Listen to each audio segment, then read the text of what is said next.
Parashat Korach. Korach, fils de Yitzhar, fils de Kehat, fils de Lévi, forma un parti avec Dathan et Abiram, fils d'Eliab, et On, fils de Pelet, descendant de Ruben. Ils s'avancèrent devant Moïse avec 250 des enfants d'Israël, princes des communautés, membres des réunions, personnages notables, et s'étant attroupés autour de Moïse et d'Aaron, ils leur dirent « C'en est trop de votre part. Toute la communauté, oui, sont tous des saints, et au milieu d'eux réside le Seigneur. Pourquoi donc vous érigez-vous en chef de l'assemblée des seigneurs ?» Nombre au chapitre 16. Le Zohar nous enseigne que le monde est soutenu par la puissance divine qui se manifeste dans cette essence première. Cette manifestation de Dieu prend la forme des 10 séphirotes, qui sont les conduits fondamentaux du flux divin. Ces séphirotes, nous disent nos sages, sont reliés à la lumière divine première. Aussi, le monde des séphirotes est une réalité fondamentale organique dans laquelle chacune des séphirotes a une fonction unique et complète chacune des autres. Aaron, le pontife et sa famille représentaient dans les séphirotes l'élan du pur amour, la midat chesed, celle de la bonté et de la tendresse qui s'étendent irrésistiblement. La tribu de Lévi, à l'inverse, représentait la midat hadin, c'est-à-dire l'aspect de rigueur et la justice au sens strict, relevant ainsi de la séphira dite de Gévoura, puissance qui désigne la crainte mêlée d'admiration, la retenue et la concentration. Nous avons donc deux personnages, Aaron et Moïse.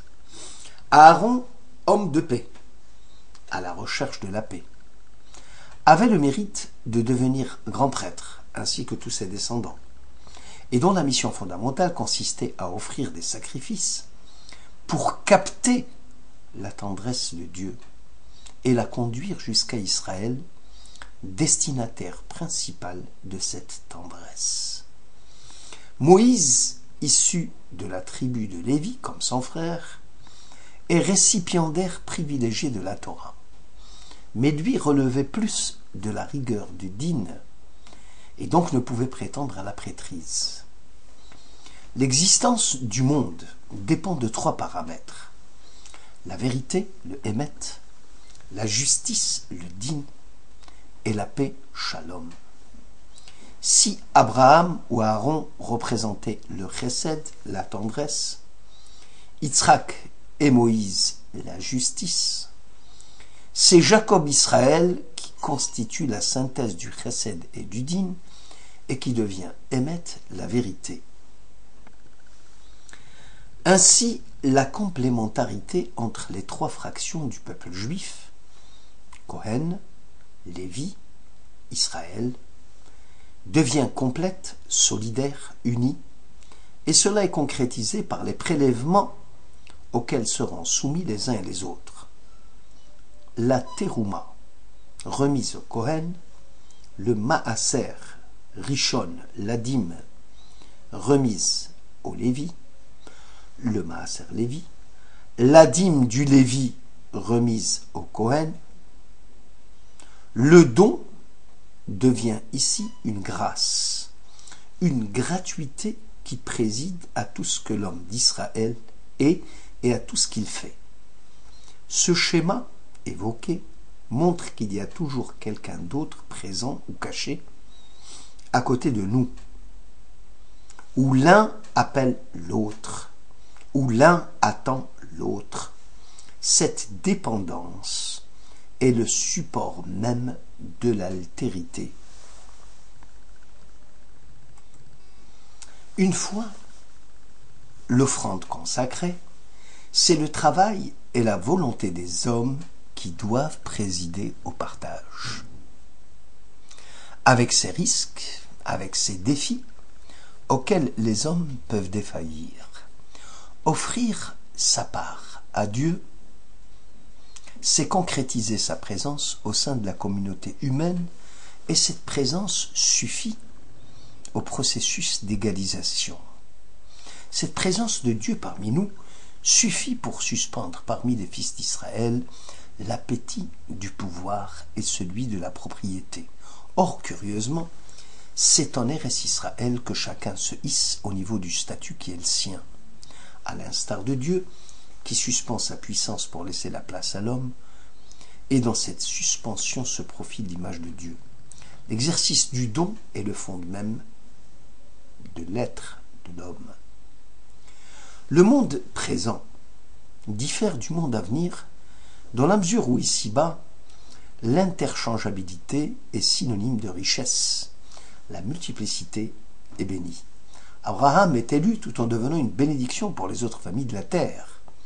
Alors que dans le monde futur, chacun par ses propres mérites, acquis ici-bas, doit se hausser au niveau qui est le sien, sans rapport de réciprocité avec autrui.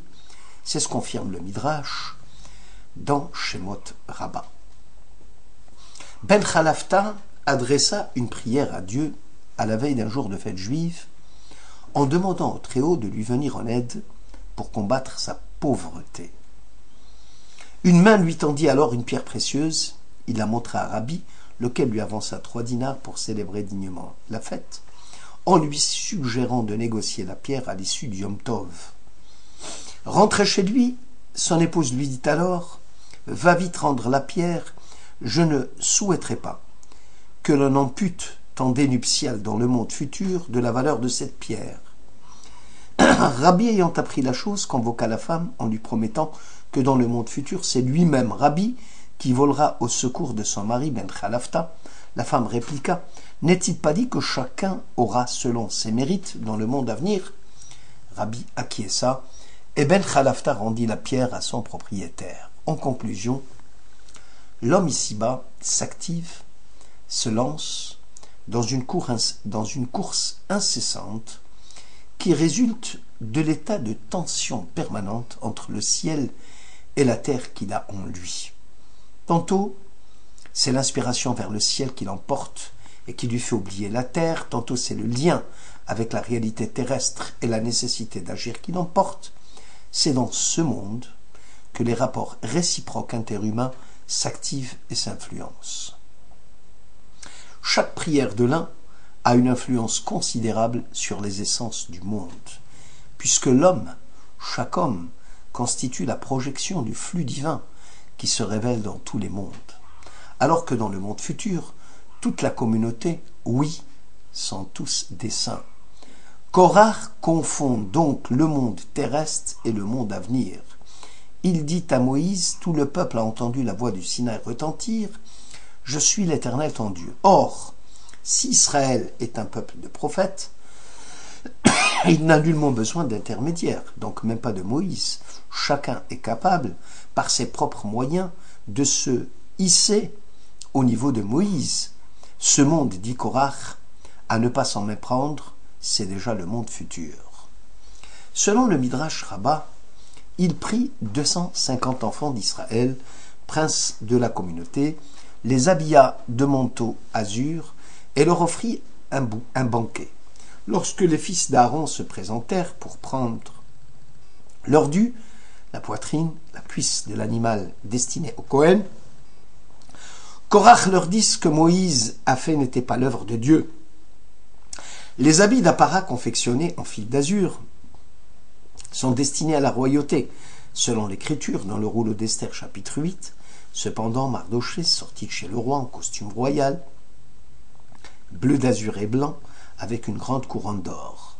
Le grand pontife aussi se revêtait d'un manteau bleu d'azur, car l'azur rappelle la mer, et celle-ci rappelle le ciel, et ce dernier évoque le trône céleste. Les séditieux de la bande de Korach se considéraient comme le Kohen Gadol et n'avaient plus besoin de Kohanim pour présider aux destinées du peuple sur le plan de la promulgation de la loi, ni de prêtres pour s'occuper du culte sacrificiel. Ils pensaient être suffisamment en contact direct avec Dieu pour justement se passer des services des Kohanim, des pontifes. Le Midrash Rabbah chapitre 18 évoque l'épisode de Korach. Korach dit à Moïse: un talit entièrement azur, cette couleur provenant d'un animal marin, a-t-il encore besoin des franges? Moïse répondit positivement. Korach fit le raisonnement suivant: 4 fils d'azur suffisent à dispenser le talit des franges. N'est-il pas logique qu'un talit entièrement azur en soit dispensé? Korach tint le même raisonnement concernant une maison remplie de livres. A-t-elle besoin d'une mezouza à sa porte? Moïse répondit là aussi positivement. Korach s'écria: la Torah composée de 275 sections a-t-elle besoin d'une mezouza alors qu'une paracha du schéma écrite sur un parchemin en dispense la maison? En fait, dit Korach à Moïse, tu inventes des lois que Dieu ne t'a jamais prescrites. En réalité, les 2 exemples cités par Korach ne sont pas fortuits. La mitzvah de l'azur montre que l'animal marin, responsable de la couleur azur, fut créé par Dieu pour cet usage exclusif et dont la caractéristique essentielle était de servir la mitzvah du talit. L'élection d'Israël résulte également et simplement de la volonté de Dieu, d'après les lois qu'il lui a plu d'établir dans l'univers. Il y avait à l'origine du projet divin la nécessité du choix d'un groupe privilégié rattaché à lui par des liens particuliers et indissolubles. Israël est ce groupe d'hommes que Dieu a singularisé, non dans un geste d'amour gratuit, mais dans la ligne nécessaire du plan de la création. L'élection n'est pas fondée sur les actes de l'élu, écrit le Maharal de Prague. Le second exemple est celui de la Torah. L'homme doit s'investir pour accéder à la proximité de Dieu grâce à l'accomplissement des mitzvot de la Torah. C'est le libre choix de l'homme de promouvoir un dépassement qui trouve son expression ultime dans la prophétie. L'élection doit être entretenue par l'observance de la Torah. Ici, c'est la thèse de Rabbi Yehuda Halevi. Pour Korach, chaque individu en Israël dispose de moyens pour être témoin de l'absolu. La gouvernance de Moïse et d'Aaron devient donc superflue. Toute la communauté, oui, sont tous des saints. Cela traduit le lien intime qui unit le peuple élu à Dieu. Le péché n'altère pas l'ensemble des propriétés fondamentales du peuple, même lorsqu'il entraîne l'éloignement de la divinité et la dissimulation de sa présence. De plus, au milieu d'eux, il y a le Seigneur. En fait, l'accomplissement des commandements divins permet à la providence de résider dans chacun d'entre eux. Dès lors, la mission de Moïse et d'Aaron devient caduque. Moïse répliqua à Korach: demain, le Seigneur fera savoir qui est digne de lui, qui est le saint qu'il admet auprès de lui. Qui est digne de lui, ça veut dire celui qui accomplit les mitzvot. Qui est le saint, celui que Dieu a élu, allusion à Aaron, dans la sainteté du corps ne lui permet pas de se rendre impur. Le Midrash Rabbah au chapitre 18 cherche l'erreur qui a fait perdre Korach. Korach s'est dit: je suis le fils de Itzhar, c'est-à-dire le fils de celui qui est une huile. Itzhar veut dire l'huile. Un personnage important, un personnage haut placé. L'huile en tant que substance grasse, insoluble dans l'eau, flotte toujours en surface compte tenu de sa légèreté. Korach s'est senti frustré de savoir qu'il descendait d'une famille illustre et qu'il n'occupe pas la place numéro 1. Korach pensait que son père avait des qualités exceptionnelles qu'il pouvait légitimement transmettre à son fils, puisque Korach avait eu connaissance que le prophète Samuel, dont l'influence fut aussi déterminante que celle de Moïse et d'Aaron réunis, serait l'un de ses descendants. Samuel avait oint les 2 rois d'Israël, Saül et David. Ce dernier sera l'ancêtre du roi Messie, qui amènera le monde à son tikkun, à son ultime réparation. C'est le même Samuel qui annoncera au pontife Élie que le sacerdoce passera à la famille du pontife Tsadok. Bref, le pouvoir politique temporel symbolisé par le roi et le pouvoir spirituel symbolisé par le grand pontife dépendaient étroitement du prophète Samuel.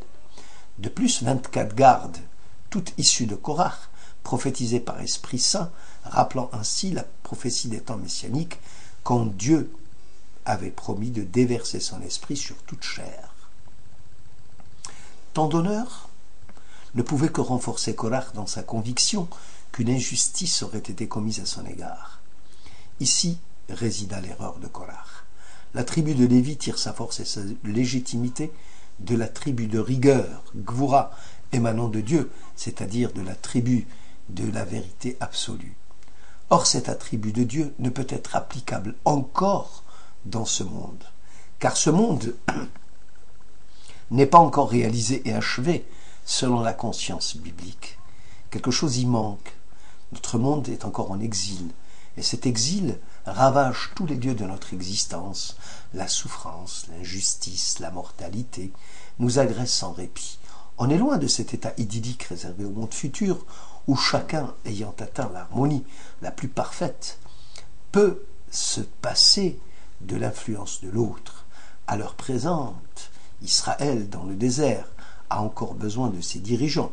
Il a besoin de Moïse, symbole du din, de la rigueur et de la justice stricte, mais aussi d'Aaron, symbole de la paix, où le droit a besoin d'un au-delà du droit pour exister.